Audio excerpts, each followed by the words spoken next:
Okay, તો કુલ 24 question આપણે પૂરા કર્યા છે, બરાબર છે. હવે ક્વેશ્ચન નંબર 25 લઈ છીએ, બરાબર. ક્વેશ્ચન 25માં શું મુદ્દો આપ્યો છે? તમને એમ કીધું છે કે એક ઇલેક્ટ્રોન છે. જ્યારે એ હાઇડ્રોજન પરમાણુની આપણે વાત કરીએ તો હાઇડ્રોજનમાં સેન્ટરમાં એક પ્રોટોન હોય છે અને ફરતે એક ઇલેક્ટ્રોન ભ્રમણ કરતો હોય છે.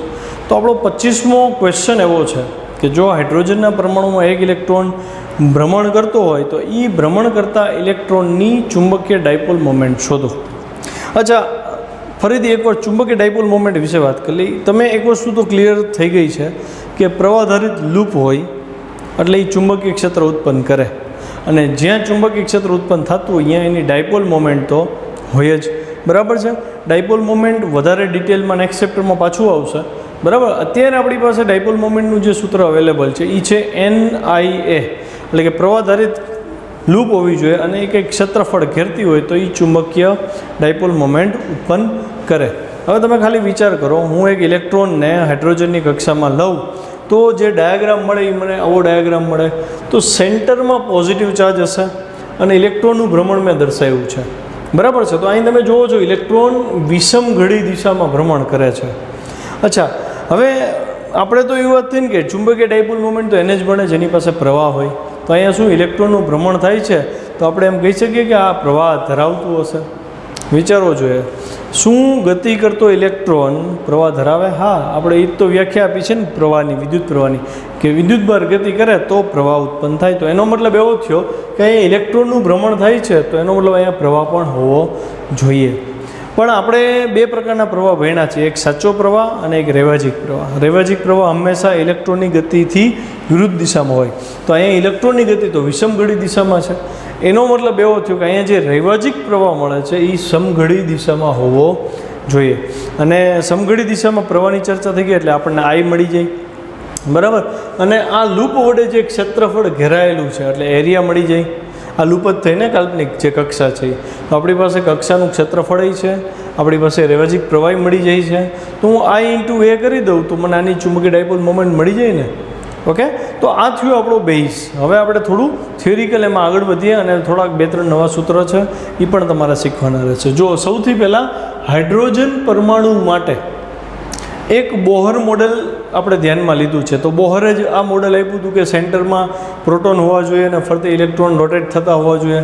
ઓકે, અહીં ઇલેક્ટ્રોન એ કેન્દ્રમાં રહેલા પ્રોટોન વડે સ્થિત કુલંબ બળ ફર્સ્ટ ચેપ્ટરમાં ભણી ગયા ને, જે વર્તુળ ગતિ થાય છે એના માટે જવાબદાર બળ આ બે વચ્ચે જે કુલંબિયન બળ છે કે Q1 Q2/r² જવાબદાર છે.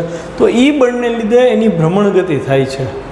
અહીં ઇલેક્ટ્રોન છે એ ગતિમાન વિદ્યુતભાર છે. જેમ આપણે વાત થઈ કે ગતિમાન વિદ્યુતભાર હોય તો એ પ્રવાહ ધરાવે, તો એનો મતલબ મારે પ્રવાહ શોધવો પડે. તો પ્રવાહ I બરાબર શું થાય? Q/T થાય. 10મા ધોરણનું સૂત્ર છે. પ્રવાહ I બરાબર Q/T છે. તો હું અહીંયા Q/T ની બદલે Q આપણો વિદ્યુતભાર ઇલેક્ટ્રોન હતો અને સમય કેટલો લેવો? તો અહીંયા સરળતા માટે હું સમય અહીંથી ઇલેક્ટ્રોન ફરી પાછો અહીંયા આવે એટલે કે એનું એક ભ્રમણ પૂરું થાય એ સમય લઉં છું, એટલે કે કેપિટલ T. તો T થયો ટાઈમ પીરિયડ, એક ભ્રમણ પૂરું કરવા લાગતો સમય. ઓકે, જો ઇલેક્ટ્રોનની કક્ષીય ઝડપ V હોય. અચ્છા, વચ્ચે કક્ષીય ઝડપને કેમ ઇન્વોલ્વ કરવી પડી? કક્ષીય ઝડપને ઇન્વોલ્વ એટલે કરવી પડી કે આપણે ટાઈમ ગોતવો છે, બરાબર. એ ત્રિજ્યાના પદમાં જોઈએ છે. તો હું વેગ ધારી લઉં છું. ધારો કે ઇલેક્ટ્રોન અહીં જે ગતિ કરે છે એ V વેગથી ગતિ કરે છે. તો આપણને ખબર છે વેગ બરાબર અંતરના છેદમાં સમય. તો ઇલેક્ટ્રોનને એક ભ્રમણ પૂરું કરવા લાગતો સમય T છે ને એક ભ્રમણ એટલે એક પરિઘ થયો. તો ઇલેક્ટ્રોનનો વેગ મને મળી જાય 2πr/T, બરાબર. અને જો વેગ જાણતા હોય તો આપણને ટાઈમ પીરિયડ મળી જાય. તો ટાઈમ પીરિયડનું સમીકરણ મળ્યું મને 2πr/V. ઓકે, તો ટાઈમ આપણને મળી ગયો. આપણો ટાર્ગેટ ટાઈમ જ હતો કેમ કે આપણી પાસે ટાઈમ નહોતો. તો હું આ વેલ્યુને આ ફોર્મ્યુલામાં મૂકીશ. તો I બરાબર E/2πr અને છેદનો છેદ અંશમાં એટલે V ઉપર. તો આપણને પ્રવાહ મળી ગયો છોકરાઓ, EV/2πr. ન્યુમેરિકલ આવશે ને જ્યારે આના, તમને ઇલેક્ટ્રોનનો કક્ષીય વેગ આપી દેશે, તમને પરમાણુની ત્રિજ્યા આપી દેશે અને તમને કહેશે ડાયપોલ મોમેન્ટ શોધો. તો વેગ તમારી પાસે હશે, ત્રિજ્યા તમારી પાસે હશે. તો હવે તમારે સૌથી પહેલાં તો પ્રવાહ શોધવો પડશે. તો તમારા સૂત્રને યાદ રાખવું પડશે. આમાં મેં નંબર નથી આપ્યો, તમારે આપવો હોય તો તમે એને નંબર આપી શકો છો. આપણે 39મું ફોર્મ્યુલા હવે આવવાનું છે, તમે આને 39A થી નંબર આપી શકો છો. ઓકે, તો EV/2πr આપણને પ્રવાહ મળ્યો. અચ્છા, ઇલેક્ટ્રોનની કક્ષાએ જે ક્ષેત્રફળ ઘેર્યું હતું એ હતું A = πr². તો હવે ક્ષેત્રફળ મળી ગયું, પ્રવાહ મળી ગયો, તો આપણને ડાયપોલ મોમેન્ટ મેળવવી ઇઝી પડે. એટલે ચુંબકીય ડાયપોલ મોમેન્ટ હું મ્યુ લઉં છું. યાદ રાખજો, જ્યારે પ્રવાહધારિત લૂપ હોય ને તો એને સિમ્બોલ આપણે એમ આપી છીએ. જ્યારે ઇલેક્ટ્રોનની વાત હોય, ગતિ કરતાં, વર્તુળ ગતિ કરતાં ઇલેક્ટ્રોનની વાત હોય તો એનો સિમ્બોલ ચેન્જ થઈ જાય છે, એને મ્યુ કીધું છે. આપણને એનાથી કંઈ ફરક પડતો નથી. આપણે તો સૂત્ર NIA યાદ રહેવું જોઈએ. અહીંયા એક જ લૂપ લીધું હતું એટલે N1 થશે, તો મ્યુ = I × A થયું. I એમના એમ મૂક્યા. એરિયા આપણો છે πr², બરાબર. આઈની કિંમત તમે અહીં શોધી લીધી EV/2πr, તો આ કિંમત હું અહીંયા મૂકું છું. તો EV/2πr × πr² થયા. ઓકે, અચ્છા, R કેન્સલ, પાઈ કેન્સલ, વધે EVR/2. તો આ તમને મળી ડાયપોલ મોમેન્ટ. કોની?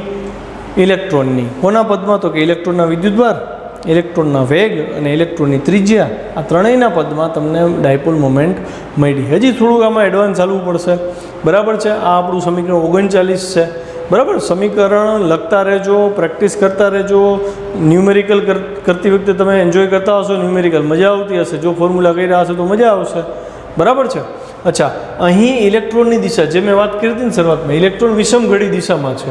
એનો મતલબ રૈવજિક પ્રવાહ જે છે એ સમઘડી દિશામાં હશે. અને જો હું જમણા હાથનો નિયમ એપ્લાય કરું તો રૈવજિક પ્રવાહ જમણી દિશામાં જ, તો ડાયપોલ મોમેન્ટ અંદર જાય. એટલે મેં અહીં ચોકડીથી દર્શાવ્યું છે, ડાયપોલ મોમેન્ટ અંદર તરફ જાય છે. જે અહીં લખ્યું છે, જમણા હાથના નિયમ પરથી આપેલ આકૃતિમાં ચુંબકીય ડાયપોલ મોમેન્ટ પૃષ્ઠ સમતલમાં અંદર તરફ જાય છે. સમીકરણ 39ની જમણી બાજુ, જો આ થોડુંક વિચારજો. જમણી બાજુ માસ ઓફ ઇલેક્ટ્રોન વડે ગુણવાનું છે અને ભાગવાનું છે. એટલે કે તમારે અહીંયા ઉપર નીચે ME વડે ગુણી નાખવાનું છે. તો જો અહીં ધ્યાનથી E/2me, એટલે નીચે છેદમાં ME મૂક્યા, અંશમાં ME મૂક્યા. હવે યાદ કરો જોઈએ, દળ ગુણ્યા વેગ ગુણ્યા R, દળ, વેગ અને ત્રિજ્યા MVR કોઈ જાણીતું સૂત્ર છે? આપણે જ્યારે ચેપ્ટર ભણાવ્યું ને 11th ત્યારે હું બહુ વાત કરતો કે કોણીય વેગમાન બહુ કામ આવશે. કોણીય વેગમાન યાદ છે? અચ્છા, ટોર્ક ઉપરથી આપણે આગળ વધીએ. ટોર્ક તો તમને ખ્યાલ છે, ટોર્ક = R×F થાય. પછી મેં એવું શીખવાડ્યું હતું, કોણીય વેગમાન એટલે R×P થાય. P રેખીય વેગમાન હતું, યાદ આવ્યું ને? તો R×P છે, એમાં P = mv થાય. તો હું એવું લખી શકું ને, સદિશ સ્વરૂપે નહીં પણ એના ખાલી મૂલ્યથી દર્શાવું તો એંગ્યુલર મોમેન્ટમનો સિમ્બોલ આપણે લેતા હતા L, એટલે કે RP sin θ. વર્તુળ ગતિ માટે આપણે વાત થઈ હતી કે ત્રિજ્યા અને વેગ સ્પર્શકની દિશામાં હોય ને, એટલે બે લંબ થાય ને. તો વેગ અને વેગમાનની દિશા સરખી હોય એટલે કે વેગમાન અને ત્રિજ્યા લંબ થશે. તો R×P એટલે RP sin 90 sin 91 થાય. તો L = RP મળે. RP P = mv, તો આ L = શું મળ્યું આપણને? MVR. એટલે છોકરાઓ MVR કોણીય વેગમાન છે. ઓકે, તો મેં દળને ઇન્વોલ્વ જ એટલે કર્યું કે હું ઇલેક્ટ્રોનના કોણીય વેગમાનને અંદર ઇન્ક્લુડ કરી શકું. બોહરે જ્યારે પરમાણુ મોડેલ આપ્યું ત્યારે એણે ક્વોન્ટાઇઝેશનની વાત કરી હતી કે કોણીય વેગમાનનું ક્વોન્ટમીકરણ થાય છે, ઉર્જાનું ક્વોન્ટમીકરણ થાય છે. એટલા માટે આ ડાયપોલ મોમેન્ટને કોણીય વેગમાનના પદમાં લેવું જરૂરી છે. તો અહીંયા MEV/R છે. અહીં મેં જો નોંધી કરી દીધી છે કે L = R×P થાય, પણ R અને P લંબ થાય, કેમ કે P છે સ્પર્શકની દિશામાં હોય, વેગની દિશામાં. તો બે લંબ થાય તો L = RMV, P ની વેલ્યુ મૂકી MV sin 90 એટલે 1, એટલે આપણને મળ્યું MVR, જે છે કોણીય વેગમાન. આ કોણીય વેગમાન કોનું થયું? ઇલેક્ટ્રોનનું. તમે એવું કહી શકો કે L = ME V/R જે છે એ ન્યુક્લિયસ જે છે એને અનુલક્ષીને ઇલેક્ટ્રોનનું કોણીય વેગમાન છે. ઓકે, તો મ્યુ ફાઇનલી આપણને મળે છે E/2me × L. હજી આ અદિશ સ્વરૂપ છે, નંબર આપણે નેક્સ્ટમાં આપશી, બરાબર. તો સદિશ સ્વરૂપે જો આ ફોર્મ્યુલા લખું તો મ્યુ પર મેં સદિશ મૂક્યો, -E/2me × L મૂક્યો. તમે અહીં જોયું માઇનસ આવી ગયો. કોણીય વેગમાનની દિશા કેમ નક્કી કરાય? યાદ છે કોઈને? યાદ કરાવું? જો આપણે સૌથી પહેલાં તો કોણીય વેગની વાત કરીએ. આપણે એવી વાત હતી કે જો તકતી આવી રીતે ફરતી હોય તો જમણા હાથનો સ્ક્રૂ એ જ દિશામાં ફેરવો તો ઓમેગાની દિશા કઈ તરફ આવી ગઈ? ઉપર તરફ. આપણને ખબર છે કોણીય વેગમાન L = I ω થાય. યાદ આવ્યું? કોણીય વેગમાન L બરાબર I ઓમેગા, તો ઓમેગાની જે દિશા હોય એ જ કોણીય વેગમાનની દિશા હોય, એટલે આમ જો ભ્રમણ થતું હોય તો ઓમેગા ઉપર થયો. હવે અહીંયા જે તમે જુઓ જમણા હાથનો સ્ક્રૂ, તો ઇલેક્ટ્રોનનું ભ્રમણ આમ થાય છે, તો ઇલેક્ટ્રોનનું ભ્રમણ આમ થતું હોય તો સ્ક્રૂને આમ ફેરવો તો સ્ક્રૂ કેમ આવ્યો? બહાર આવે છે. એનો મતલબ એવો થયો કે ઇલેક્ટ્રોનનું કોણીય વેગમાન બહાર તરફ છે, જ્યારે ઇલેક્ટ્રોનની ડાયપોલ મોમેન્ટ અંદર તરફ છે. એનો મતલબ ઇલેક્ટ્રોનની ડાયપોલ મોમેન્ટ અને ઇલેક્ટ્રોનનું કોણીય વેગમાન બંને વિરુદ્ધ દિશામાં થયા, એટલા માટે અહીંયા મારે સમીકરણમાં માઇનસ લેવો પડે. ડાયપોલ મોમેન્ટ, ચુંબકીય ડાયપોલ મોમેન્ટ અને કોણીય વેગમાન ઇલેક્ટ્રોન માટે વિરુદ્ધ દિશામાં હોવાથી અહીંયા આપણે આ કરવું પડે. આ સમીકરણ જે છે એ આપણું ઇક્વેશન 40 થશે. બરાબર છે? તો એને તમે નંબર આપી દો. આ ઇક્વેશન 40 છે. તો ટોપિક પૂરો. તો 26મી થિયરી આપણે સ્ટાર્ટ કરીએ. એ પહેલાં એક નોંધ કરવાની છે. નોંધ ક્વેશ્ચન 25 ઉપર આધારિત છે. બરાબર છે? 25મા ક્વેશ્ચનમાં આપણે જોયું કે જ્યારે એક ઇલેક્ટ્રોન તેના ન્યુક્લિયસની ફરતે વર્તુળ ગતિ કરતો હોય ત્યારે એની ડાયપોલ મોમેન્ટ જે મ્યુ મળે છે એ આ સૂત્ર પરથી આપી શકાય. મ્યુ બરાબર E/2m × L. L હતું કોણીય વેગમાન. આપણે એ વાત થઈ હતી કે ઇલેક્ટ્રોનની ડાયપોલ મોમેન્ટ, ચુંબકીય ડાયપોલ મોમેન્ટ અને એનું કોણીય વેગમાન બે પરસ્પર વિરુદ્ધ દિશામાં હોય. આપણે નોંધ એવી કરવાની છે કે જો ઇલેક્ટ્રોનની બદલે ત્યાં પોઝિટ્રોન હોત તો, અથવા તો કોઈ પણ ધનવિદ્યુત ભારિત કણ હોત અને એ વર્તુળ ગતિ કરતો હોત, તો એની ચુંબકીય ડાયપોલ મોમેન્ટ મ્યુ અને એલની દિશા કેવી થાત? સમાન થાત. ઓકે, તો એ નવું સમીકરણ આપણું બને મ્યુ બરાબર E/2me × L, એટલે કે એની ચુંબકીય ડાયપોલ મોમેન્ટ અને એનું કોણીય વેગમાન બે સમાન દિશામાં થાય. આ આપણું ઇક્વેશન છે 41. ઓકે, હવે આપણે ક્વેશ્ચન 26 ઉપર આગળ વધીએ. ક્વેશ્ચન 26 આપણો જે છે એ ગેલ્વેનોમીટર ઉપર આધારિત છે. તો સૌથી પહેલાં તો ગેલ્વેનોમીટરનો ઉપયોગ સમજવો પડે કે ગેલ્વેનોમીટરની જરૂર શું પડે.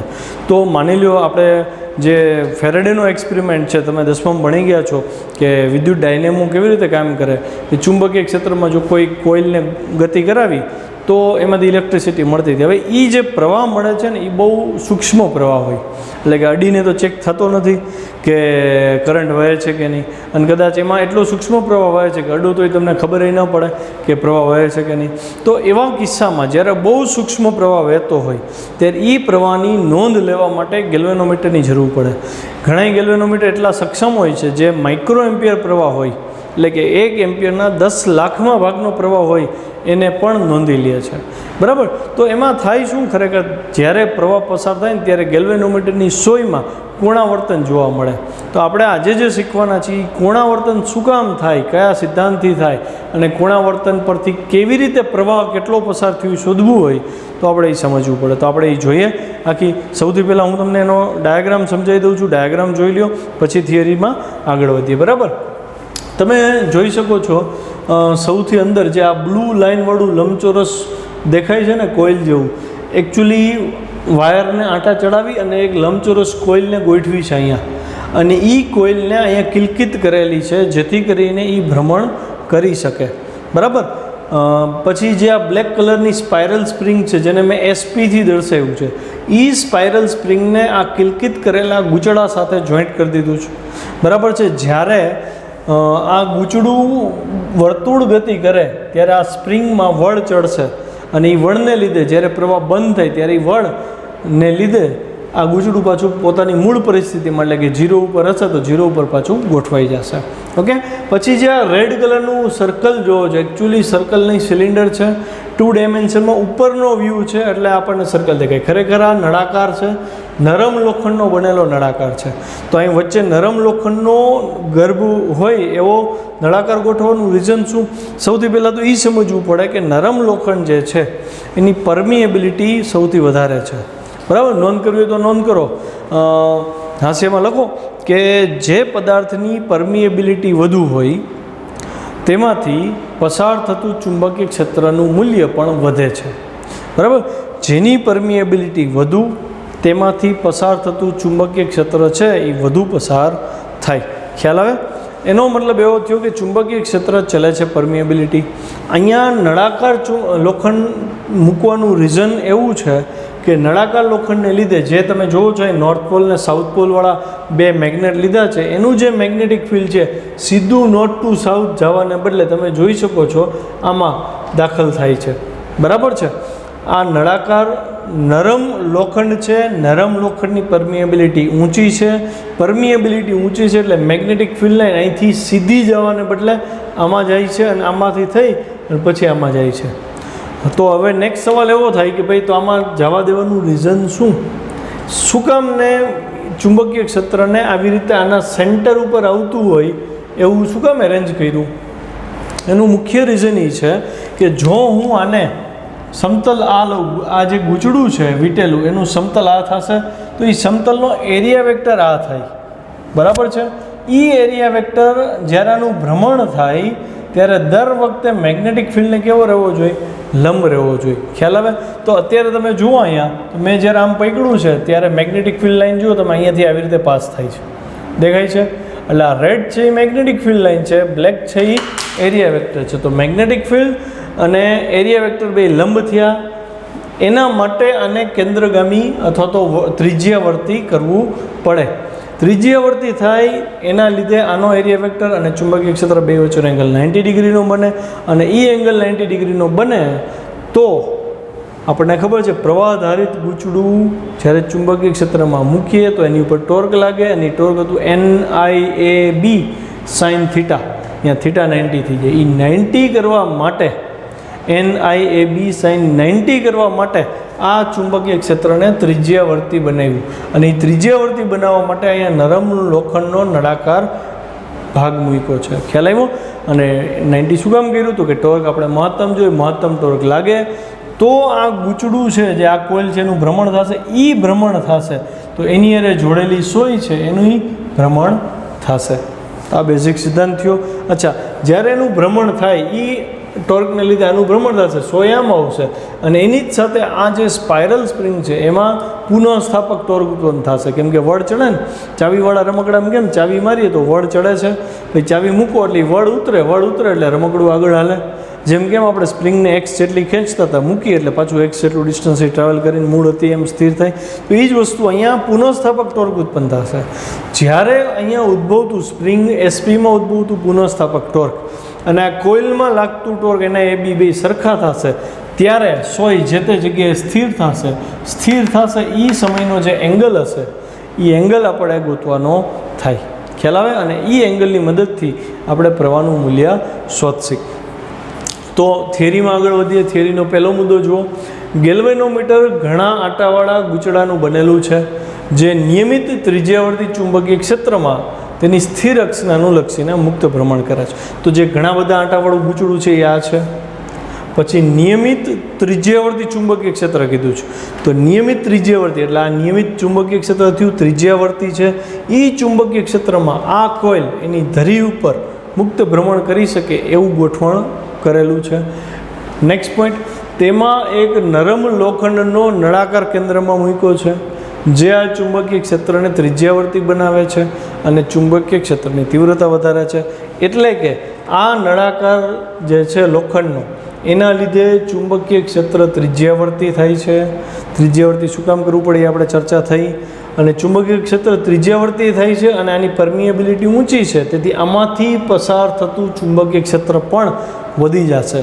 યાદ રાખજો, જેમ પરમિએબિલિટી ઊંચી એમ એમાંથી પસાર થતું ચુંબકીય ક્ષેત્ર વધુ.